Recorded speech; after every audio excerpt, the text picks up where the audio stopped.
الحمد لله والصلاة والسلام على رسول الله وعلى آله وصحبه وسلم.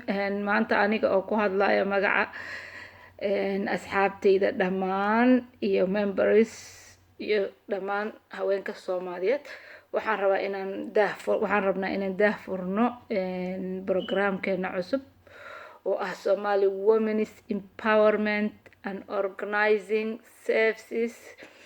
Somali Women's Empowerment and Organizing Services waa urur haween oo u furan cid alla iyo ciddii danaynaysa inay wax ka beddesho nolosha aanu ku noolnahay UK. Waa nolol aad iyo aad taf u ah midda aan soo dhex galnay annagiina orodkeeni dhankii uu u lahaa inkastoo aan wax badan qabanayno haddana weli gaabis ayaa daal badanna wuu nahayaa laakiin more aan maxay ahayto gundiga dhiisha isaga dhigno waan gaari doonaa sida aan isleeyahay biidnillaahi ilbaari because wax kastaba waxay timaadaa in informationka la share gareeyo la isku dubarido in organized la yahay in communicationkeenu uu higher than anybody else uu yahay isku xirkeenu waa inuu sareeyaa tafaraaruqa iyo mashaakilaadkuna dadka ayay kala jabiyaan midda ka power of knowledge inaan abka dhigna iyo hay hooyo kasta oo Soomaaliyeed ma jirto qof aqoonta ku dhalatay waxaan isleeyahay qof kasta wuu baran karaa qofna cilmiga kama weynaado ilaahay subxaanahu wa ta'aala cilmiga waxa uu ku tilmaamay nuur waxa uu cilmi aqoon la'aantana waxa uu ku tilmaamay mugdi ama dhulumaad ama jahli kaas oo ku liid gareeyo qof walbaba jidka xun manipulationka iyo waxyaalahaas problemka ah iyo yacni isfahmid la'aanta carruurta naga xalin doonta waxaan rabnaa inaan la communicate garayno dadka waddanka iskale oo na soo dhaweeyay oo in badan oo nolosheena ah ay ku tiirsan tahay xaqiiqada waxaan rabnaa inaan saxno kan annaga iyo carruurteena ah waxaan rabnaa haddii ilaahay yiraahdo inaan saxno kan community-yada kale oo waddanka nala joogo iyo organizationska oo safeguardingka ugu horeeyo oo aan annaga in badan ka tabanayno inaan tabashadeena iyo rabitaankeena intaba uga hadalno anigoo isku dayi doona haddaan nahay Somali Women's Empowerment and Organizing Services inaan idiin soo fadhiisino dad badan oo su'aalihiina ka jawaaba in badan ayaan arrintan ku mashquulsanayn falillaahi alxamdu walman maanta waxaa diyaar noo ah cid kasta inay nooga jawaabto su'aalaheena waxaa diyaar noo ah dad khubaro ah oo waddankan u dhashay ama yimid oo naga soo horeeyay ama ethnic minority women's group ah haddii aad ka xishoonaysa inuu nin intuu soo involve gareeyo ku magaciisiyo waxaan dooranaynaa haddii ilaahay yiraahdo inaan booliiska social serviceska dadka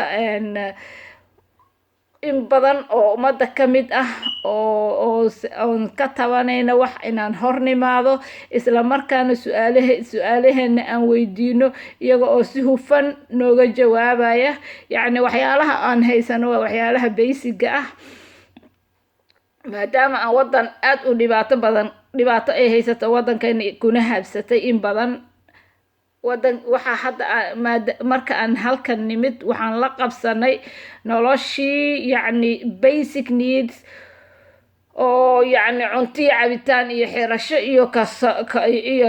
iyo iskuul aadid iyo iskuullada in badan oo howlo ah ayaa jiro oo aanan ogeyn wax badan marka si aan u ogaano waa inaan annaga wax badan isla xiriirnaa annaga oo wada jirnana su'aalaheena dadka nooga jawaabi karo aan la kulanaa weydiinaa insha Allah qaybna ka noqonaa bulshada inteeda kale waxaan nahay dad isolated ah sida lagu tilmaamay haweenka Soomaaliyeed waxaana isolate gareynaa ma naqaano diintu isolation nooma sheegin nimanka kaliya wax qaban karana lama dhihin nin iyo naagba cid kasta oo fikrad saliima la timaado horumarkana jecel waa la ogol yahay diinta oo meelna diinta ay ku reebaysa ilaa iyo hadda ma arag maadaama aan in badan ka aqaano diintayda alxamdulillaah quraanka in badan ayaan aqaanaa maanta hal aayad oo qur-aankaas ilaahay ka mid ah oo tafsiir aan u raadinayo ma jirto.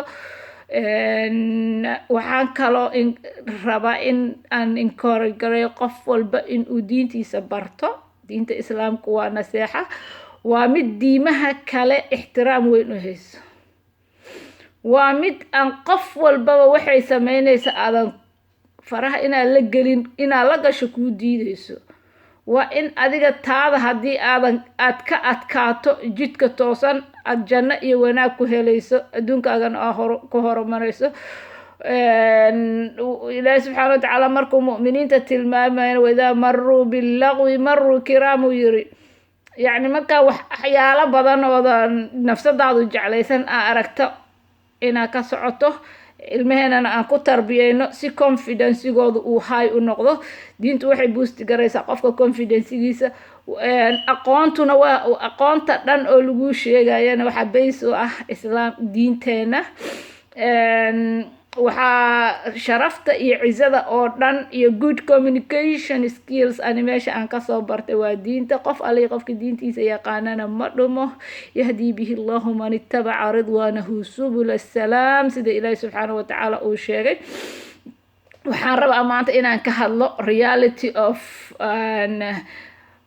FGM-ka iyo child protection-ka iyo muxuu ahaa iyo social servicesku wuxuu yahay in islaamka ayaa social serviceska social careka base u ah.